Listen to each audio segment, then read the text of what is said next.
It's time for a beer, rum, and rock rock shot. This time, Brett Miles and I are reviewing the Bon Jovi documentary, Thank You, Goodnight, the Bon Jovi Story. It's a 4-part, 5-hour all-access series chronicling the epic past and uncertain future of the iconic band. It's a 40-year odyssey featuring personal videos, photos, and music that provide a look at John Bon Jovi's life and the band's journey from New Jersey clubs to global fame. Here's a look at the trailer.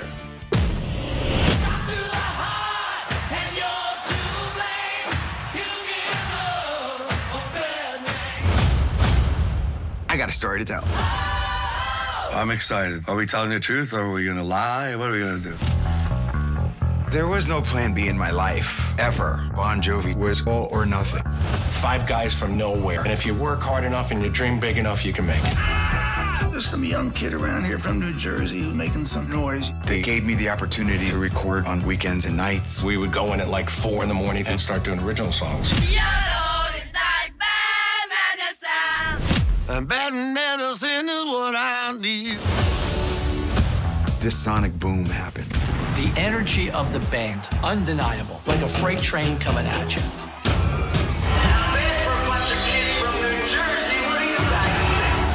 Some of the songs I wrote in my bedroom in New Jersey, I remember the day we wrote it on a prayer, not thinking much of the song. I said, that's the best song we've written to date. John's choruses demand to be sung by 20,000 people in an arena. We were just crushing it. Anything that every one of those bands talks about, we did. It was real fun. And I thought everybody else was enjoying it too. Wrong. I've gone out the next day and he's just coming in. It destroyed our marriage, but I don't think I should have been married at that time anyway. It almost killed us. Every night was a war. I don't regret leaving, but I regret how I did it. Nobody expected Richie to quit in the middle of the night. It was heartbreaking. It was taking a toll. I want out of here. And what I meant was, out of Bon Jovi. One thing you can't be in this world is a quitter. So there's no way we're gonna slow down. This is the real me, the gray hair, the whole 10 yards.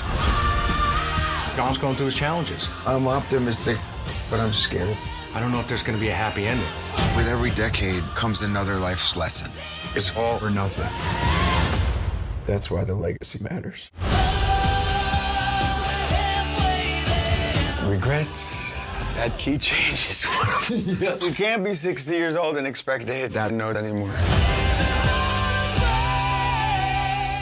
All right, I'd like to officially welcome another member of the Calgary crew to the Beer, Rum, and Rock and Roll podcast. He's a friend and a fellow music nerd, Mr. Brett Miles. Welcome to the show, buddy. Randy Legault, when you invited me on, never in my dreams did I expect it would be for Bon Jovi. Thanks for the invite, my friend. Cheers. Hey. Oh, cheers. What are you drinking, sir? I got a little rum and coke action going on. I'm sucking on the teat of Bon Jovi. I have been for the last week, so. Oh, my God. Yeah. Okay, man, let's get right to it. So before we dive into this doc, talk to me about when this band came on your radar and what your thoughts were back then. And were you a fan right off the hop, or was it a gradual thing? What was the deal? Okay, so this would be 86. It would be the Slippery When Wet album. I had no idea who these guys were the first couple of albums. 86, I'm 13, 14. This is a seminal album in my world at that time. Arena rock. This was an important album, not just for me, but all of my friends, everybody that I went to school with. This was it. This was the album. This was the one we were cranking, in the basement when we were all getting together, and this was the concert. I still have my ticket stub from 87 Stampede, $22 to go see Bon Jovi at the Saddle Dome along with Cinderella. And Cinderella was the appetizer. It was all about Bon Jovi at that time. See, I would have rather saw Cinderella. Damn it. I missed that one. I wasn't at that one, dude. It was an important album, no question. In New Jersey, right after that, the same. Those two albums were huge. And then it was a steep falling off after that. No question about it. Yeah, for me, much the same. I was, like you, I'm a bit older than you, though. That's the difference. I was fully immersed in that 80s rock thing to the point where I just automatically got into them. I saw the Runaway video. I'm like, well, I guess I'm going to like these guys. And that's 84. Even though deep down in the back of my mind, even at that age, I just thought they're not quite as cool as these other bands I'm listening to, right? Compared to them, except Richie. I always thought he was kind of cool. The cool factor, especially when I was a kid, is almost as important as the music. Whatever cool is to me. And David Bryan is not cool. And Alec John Such is not cool. And Tico Torres is not cool. I don't care how good you are on your instrument. These guys were not cool. I mean, that at the end of the day ruins it. That's part of the reason I jumped ship, really. Like, I'm like, hey, these guys aren't cool. What am I doing here? What am I doing on this ship? I'm fucking jumping off. I think it goes to show that you actually know who their names are. There are a lot of bands where you're like, who's that drummer? I don't know who the drummer is. It's all about the lead singer and the guitarist. What are you talking about? So the fact that you actually got their names, that's pretty good. But that means I'm a closet fan. Oh, you're more than a closet fan, my friend. I'm surprised you're not wearing the T-shirt today. So, well, I should be wearing a baseball cap that's not quite on. No, it's just kind of off. You needed the bandana. What are we talking about, Randy? It's all about the bandana. So I love his boxing moves, his shadow boxing moves. That's one of my favorites. To this day, he's still got to punch it out when he's backstage. Yeah, that's what it's all about. He is a showman. He knows. He's got all the poses down, and so does Richie. They are masters at that. They know what they're doing. They command the arena stage arguably better than any other huge band at that time that's playing those stadiums.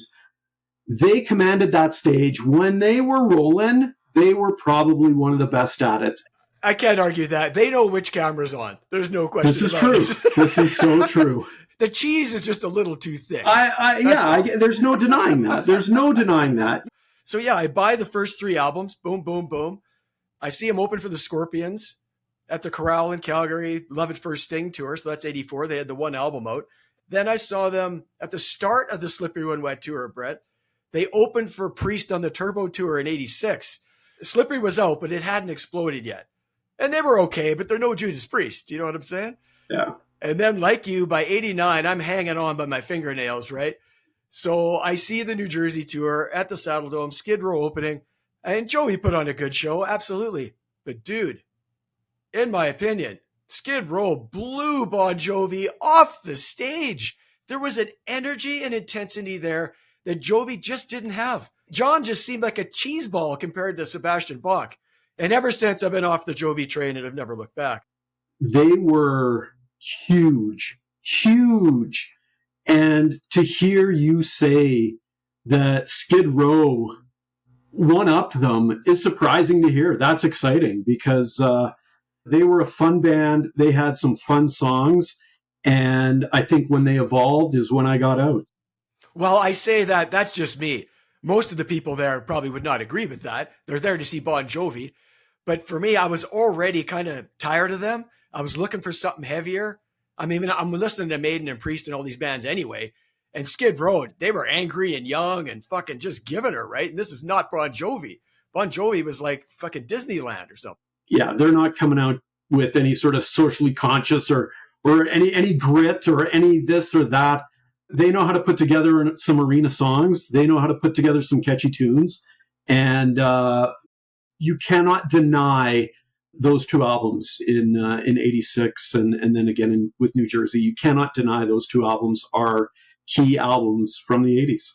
There's no arguing that, man. And another little tidbit is they're the only band that I was into at one point and then not now that I can recall. They're the only band, like all the bands I listened to back then, I still listen to, except for Bon Jovi. They're the one that did not make the cut, man. That's super interesting. I'm interested to get your take on this documentary because when you said, hey, have you seen this doc? I'm like, what was the draw? What was the reasoning? And it was a good, fun trip down memory lane. Yeah. Well, I watched it because like I said, I was into them for a bit. And like I always say, I don't care what the documentary's on. I don't have to be invested in the band or the actor or whatever, if it's done well, I'm going to have a takeaway that's positive, right? I agree. Absolutely. Okay, my process, I watch the thing and I just jot down rambling thoughts that pop into my head. So I apologize in advance. I might be all over the place here. It's not a concise review. It's just shit that popped into my head and I write it down. That's it. I'm with you. I got my notes on standby as well. I watched it, believe it or not. I watched it twice, Randy. I watched this twice willingly. I enjoyed it the first time. I enjoyed it the second time. I can't believe I just said that. That's commitment, man. That's 10 hours. It is, but it was enjoyable, no doubt. Okay, do you want to start? Or do you want me to start? We'll just go back and forth. Yep, fire away. Okay, man. On the positive, it was well done. Visually well done. Looks great. Tons of archival footage, which I always love. Really cool to see that. I loved when John was in his basement or whatever it was, looking through his archives and putting in VHS tapes of the band and stuff. I love that. As a Springsteen fan, that whole connection with Bruce was super cool. I mean, the fact that he's on stage with the boss as a kid is unreal. Like, that's unreal, dude. Those images, I could not believe it when I saw them. I thought, I can't imagine being that young and being on stage with someone the likes of Bruce Springsteen, and it becomes a tangible goal at that moment that success at that level of the Zeppelins and the Queens and the you name it's there. And it is unbelievable to see that. I was floored. That was cool. Now, of course, this is the way this is going to go. Now I'm going to be negative because he did try to become like the pop metal Springsteen, and it felt forced to me, like Tommy and Gina and all that stuff. You know, it just never rang true to me. I thought, oh, he's trying to be Bruce, and it didn't really work for me, lyrically, anyway. It's interesting you say that, because now I'm thinking about what's the true, authentic Bon Jovi? Who is that? Is it 7,800 degrees Fahrenheit? Listening to some of the tracks on that, by the way, my Spotify is just the algorithm screwing me over right now. But listening to 7,800 degrees Fahrenheit, they could have turned into just Johnny Any Metal Band, and they were done 2 albums in. You listen to what they did on Slippery When Wet, New Jersey. Which one's the authentic one? Were they ever true to themselves, or was it all about trying to find that hook, that hit? I don't know. Now you're getting to the crux of my issue with John is I don't really believe anything he does, but we'll get to that. Like, that's some foreshadowing there. That's a tease. Yes.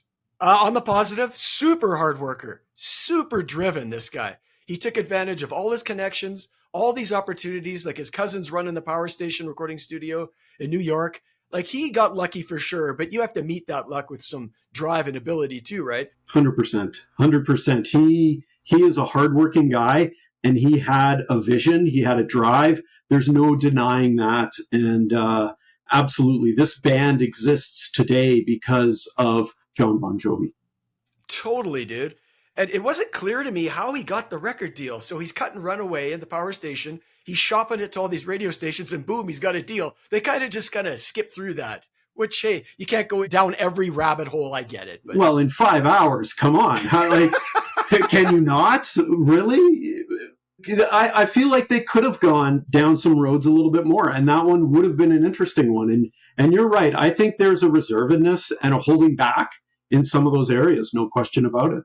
Exactly. And another one I wanted more of is details on the songwriting and the recording as some of these massive hits. I wanted more of a deep dive and overall just less flashing back to him and his vocal issues. I know that's a big deal. I get it. But man, they just beat that drum over and over. That flipping back and forth can work. I've seen it. You've seen it. It can work. In this case, it ruined it for me almost, because I'm getting into it and boom, they're gone again. Getting into it. Boom, they're gone again. I did not dig that at all. Oh, we disagree totally on this one, Randy. Woo! Let's go. Let's duke it out. Let's be real. His voice has been the elephant in the room for the last decade, without question. We've all seen footage of the band play over the last decade, and it has been cringeworthy. It has been hard to watch. I've always thought, is this it? Is this it? And when watching this documentary, at the start of it, I was thinking, are they even going to talk about this? Because it's such a sensitive subject. And not only are they talking about it, they're putting it front page. And I love that. And there's a ton of vulnerability there. Again, how much of it is authentic, I don't know. But there's a lot there. And I had no problem going back. The intercutting of those two things made that 5-hour watch a lot easier for me, because you're telling these two stories down parallel lines. And could they have spent a little less time? Yes, absolutely. Absolutely. But for what they presented, it was captivating, no question about it, because I did not know what to expect. And what they showed, where they went, was quite surprising for me. Right. I mean, I agree with some of that, like in terms of having the balls to throw it all out there. Dude, that was amazing, right? He was vulnerable, and I get all that. I just thought they drug that way too long. Like, I was thinking of the Tom Petty documentary, which for me is probably the best music documentary I've seen. And that's saying something. And it's long. It's 4 hours, I think. Yep. Again, make it long, but it's got to keep my attention for that long. And this one did not. Like, I'm like, let's go. I get it. Your voice is fucked up. Let's go. Like, it's just too much of that. They could have snipped an hour out of this thing, I think. Yeah, they could have cut this down. No question about it. It's interesting you say Tom Petty. I watched a little bit of that doc as well the other night, because that was the first doc I thought of after watching this one. Because the Petty doc and then the Eagles doc, those are the two that came to mind right away. And the Petty doc, the difference there is we're getting more drawn out stories and straight from the source. The interviews with Tom and the band. Whereas with the Bon Jovi doc, there's way more production. There's way more slick editing. And it's not just the guys present day giving their 2 cents. They're using all the clips in their arsenal. And it's really done well. No question about it. The editing, the producing, the directing, all of it, fantastic. Almost to a fault. Because you're right, it lacked a little bit of substance, and they went with a little bit more pizzazz. Bingo. I was just going to say, it just wasn't a compelling enough story to warrant 5 hours. It just wasn't. This isn't Motley Crue. These guys are, a little on the boring side. And John Bon Jovi, he's a boring dude. For a rock star, this guy's a snooze fest. In an interview, you're not going to get any dirt. You're not going to get nothing. And really, if you want to get into it, there were a lot of topics that I was frustrated that they didn't go down more. The relationship with Richie. I was disappointed by that. I was excited to see Sambora at the end of episode 1.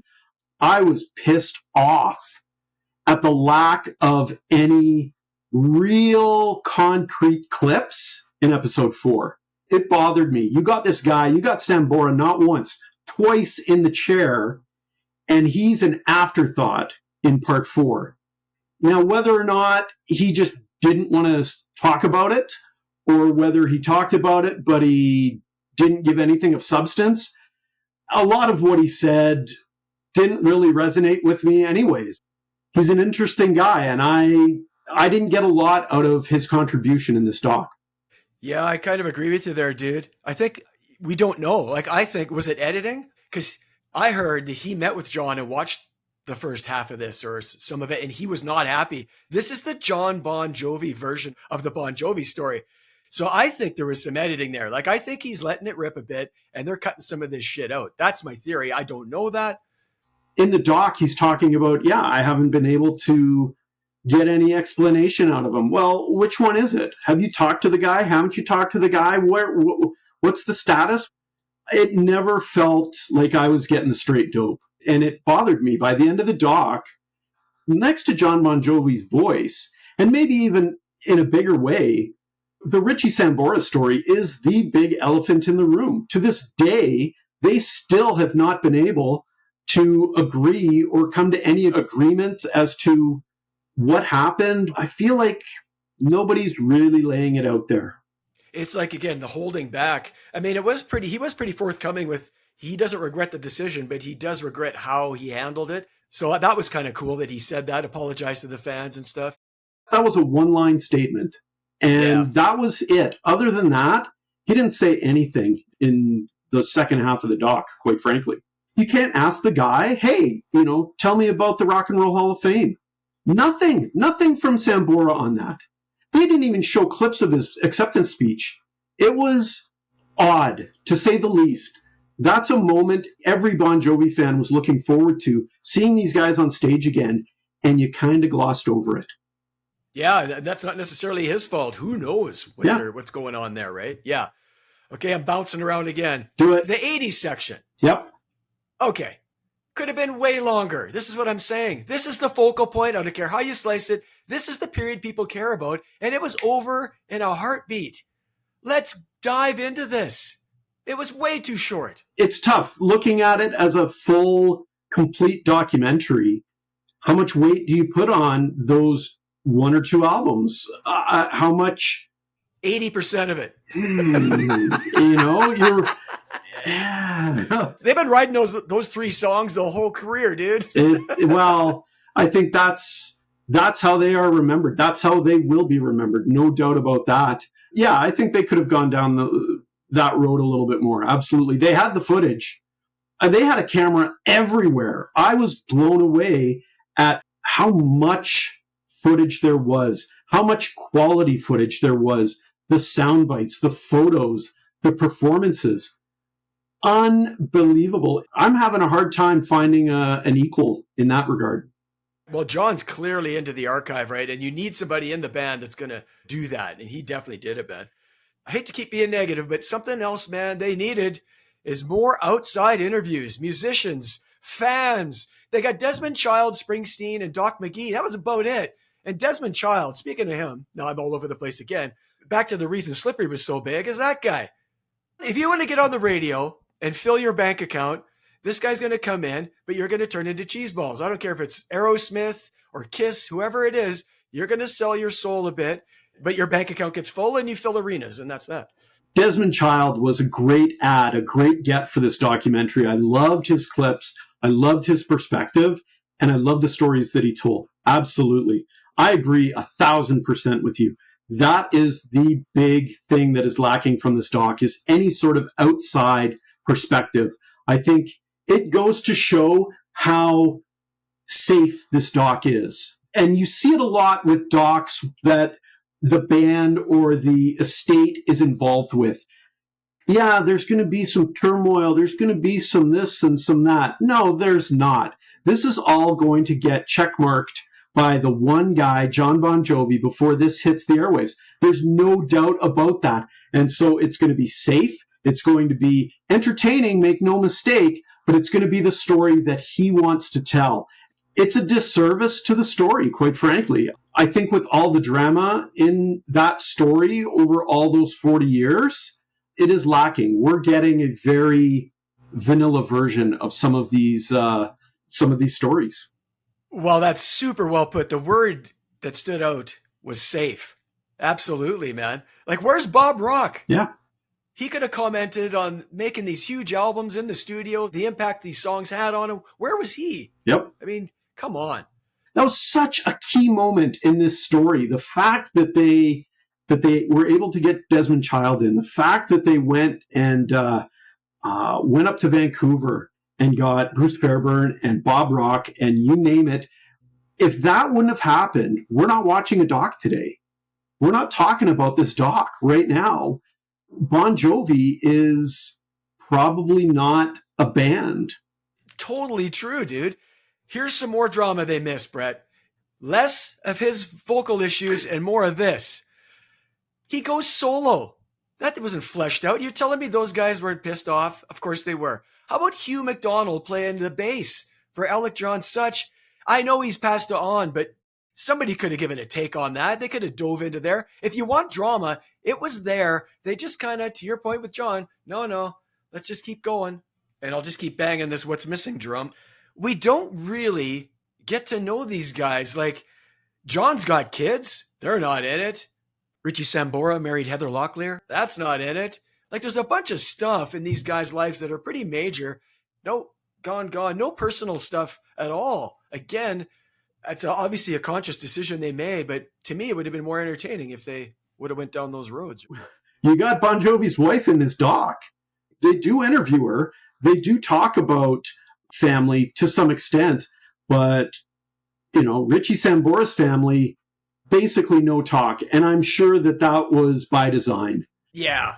Again, on this line, John's drug-free. The rest of the band wasn't. No mention of that either. Yep. And where's the debauchery? Yep. They hint at it. Again, you're telling me this guy marries his high school sweetheart and he's faithful till to this day? Give me a fucking break. Of course he's not. I remember, dude, he was on, I think it was Oprah, back in the heyday.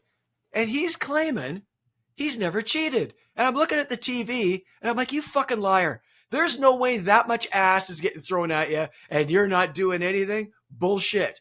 But of course that's not going to be in there because he's too close to it. Yeah, it's true. What did he say? I was no angel and that was it. Again, I'll keep throwing that word out. That's just safe. That's a safe answer. And you're right. I mean, that has to be a challenging thing. A relationship, when you got one guy on the road like that and women are throwing themselves at him and stuff, that cannot be easy. No. To stand by somebody like that. I don't care how much money he has. She must be a really strong person, I guess is what I'm saying.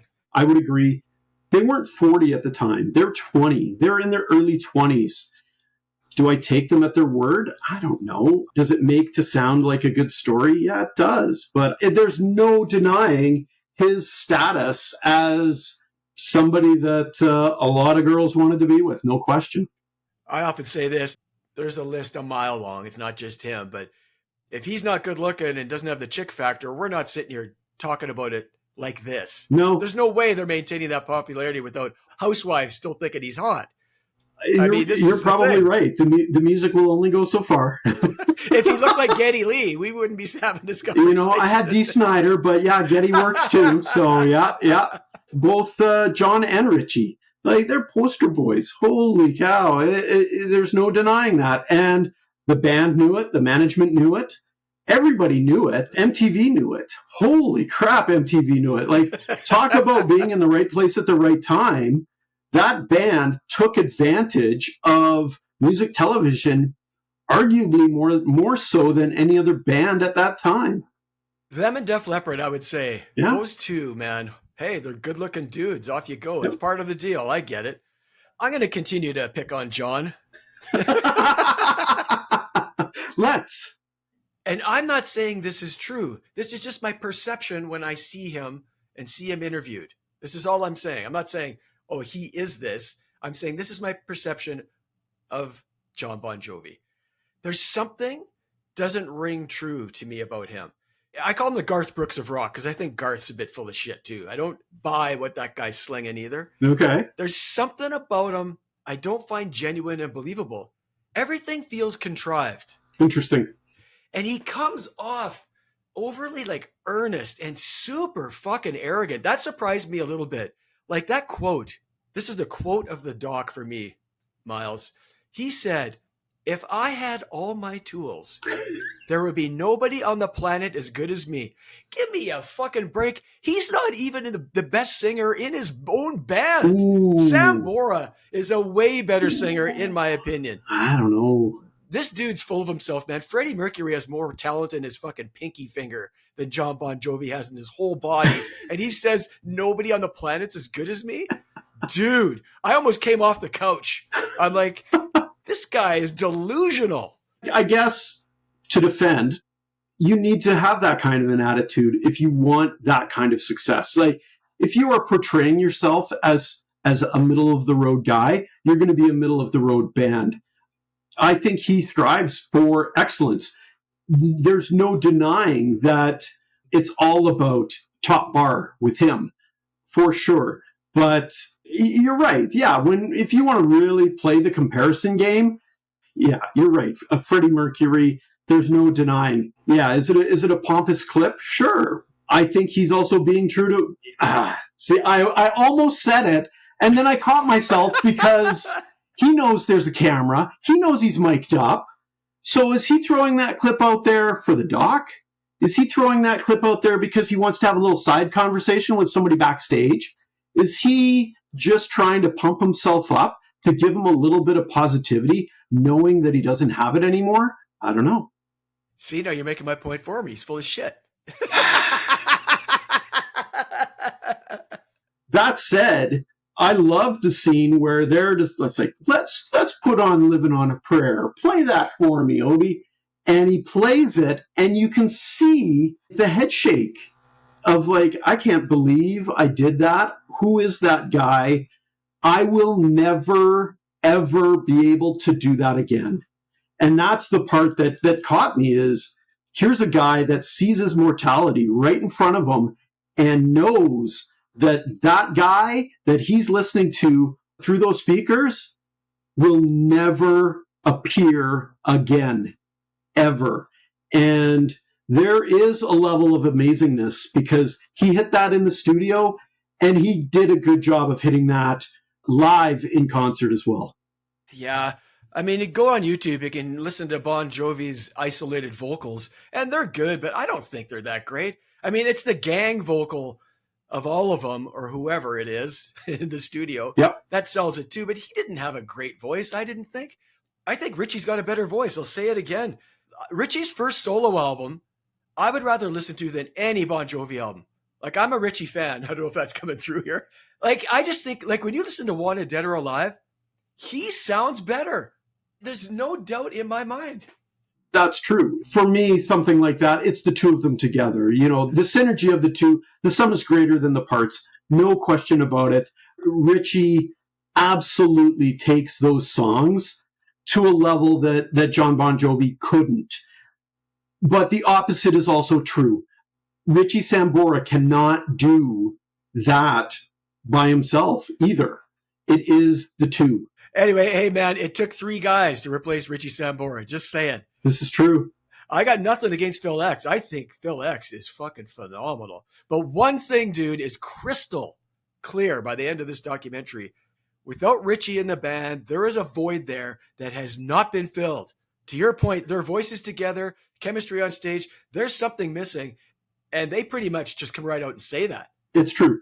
Phil X comes on board and no question does a very, very admirable job filling in. But he is filling in. Even when he has the spot, he is still filling in. And I love Phil X. He's awesome. But he is not Richie Sambora. And you're right. It takes 3 guys. Was it John Shanks? Was that the producer that played on the album and Richie got pissed? Yes. What did you think about that drama there? Again, I want the straight dope. I want the real story. Richie Sambora is crying because he's not playing on the album. Well, where is Richie Sambora? What's his story? Why is he not showing up? On the flip side, like, how much of a leash are you giving this guy? Are you really trying to make this work with Richie, or are you looking for a reason to move on quickly? And they talk about it in the doc. You know, it's all about, we got to go quick. We got to this. We got to move on. We got to this. We got to that. Really? Do you have to? You could take 10 extra months in the studio if you want to. What's the important thing here? Is it getting an album done, or is it trying to salvage a relationship with a founding member of the band? Exactly. You read my mind. What is it? Is Richie being a dick, or is John being a dick by not, giving him what he needs? I mean, you're right. At this point, Christ, what's another day or whatever it is? Like, really? Yeah, because that was a stab in the back, man. I got Richie what he was saying there, man. And he goes, it doesn't sound like Bon Jovi. He's got a pretty distinct style going on. That's exactly right. It's not Bon Jovi because I'm not playing it. Would you or I know? Nope, we wouldn't. We would have no clue. But he knows. That's the rub for him. I'm not playing on it, so it doesn't sound like Bon Jovi. I can understand and respect that. Yeah, totally. Okay, I'm going to say something positive, Brett. You ready? What?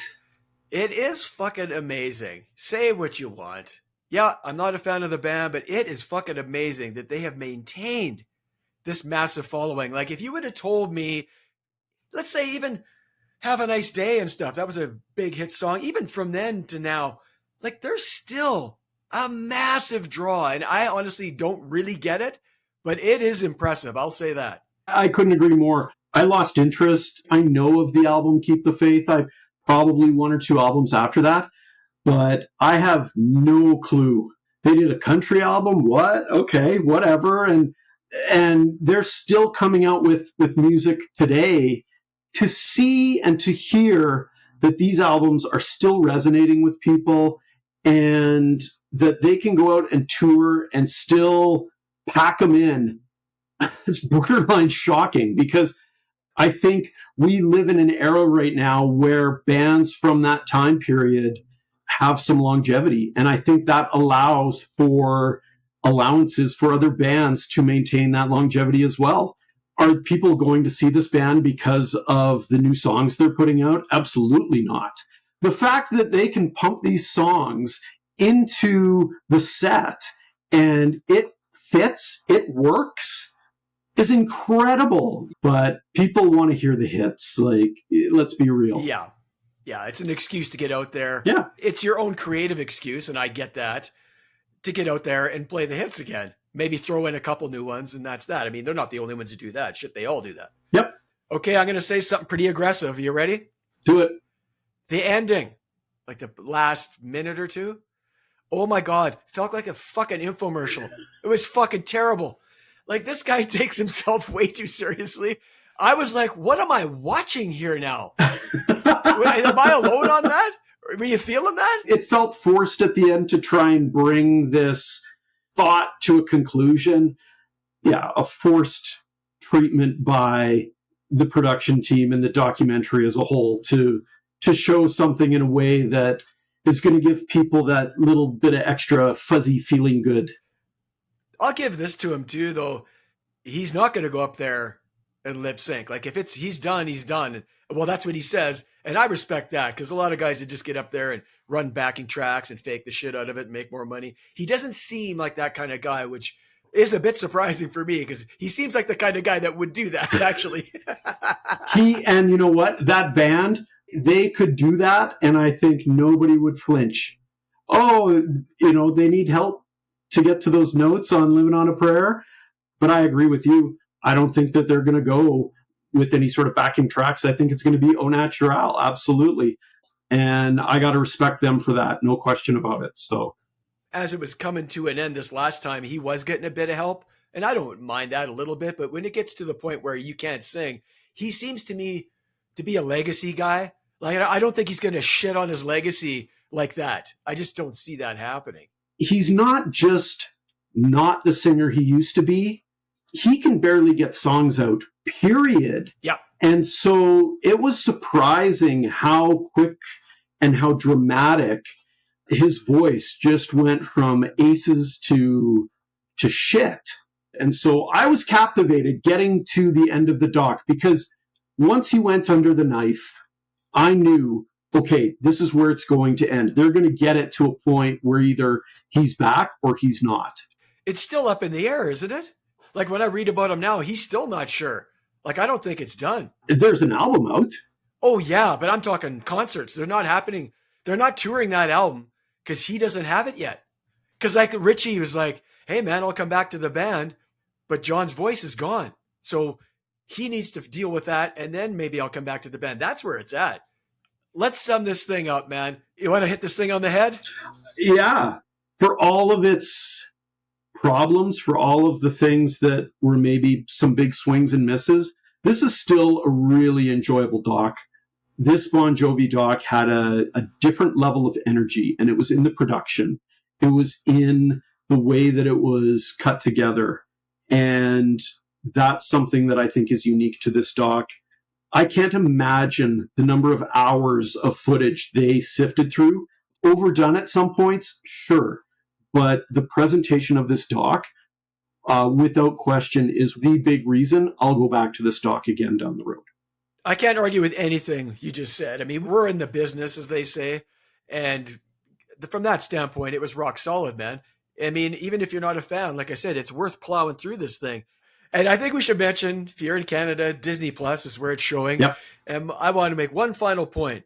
Of course, the king, Elvis Presley makes an appearance in the documentary. That's all I'm going to say. Of course he has to get mentioned. It's John Bon Jovi mentioning him, which I cringe with, but he still gets mentioned. Well, John Bon Jovi is he's a ripoff artist. What can you say? So he said it himself. He couldn't believe how much he ripped off of him. So Elvis and Springsteen. I'm glad that you gave me the heads up on this doc, and I'm glad I watched it because it's a good doc and it's entertaining. It's worth the watch in my eye. Yeah, it's good, not great. Yeah. That's my review. I haven't talked for an hour now. It's good, not great. It's good, not great. Yeah, this is true. Okay, man. Are we good? I'm good. You good? I'm good, man. Okay, that's a wrap. Thanks for joining me, Brett. That was awesome, dude. Back to my regularly scheduled programming now. All right. I did it. Bon Jovi out of the system. Oh, exactly. Thanks to you guys for tuning in. We appreciate you taking the time to hang with Brett and I. Let us know what you think of the Bon Jovi story in the comments. We'd love to hear what your thoughts are, too. You can find us on all the socials, wherever podcasts are broadcast. Do me a solid, kids. Hit that subscribe button. And until next time, on behalf of Brett and I, keep rock alive. Peace out.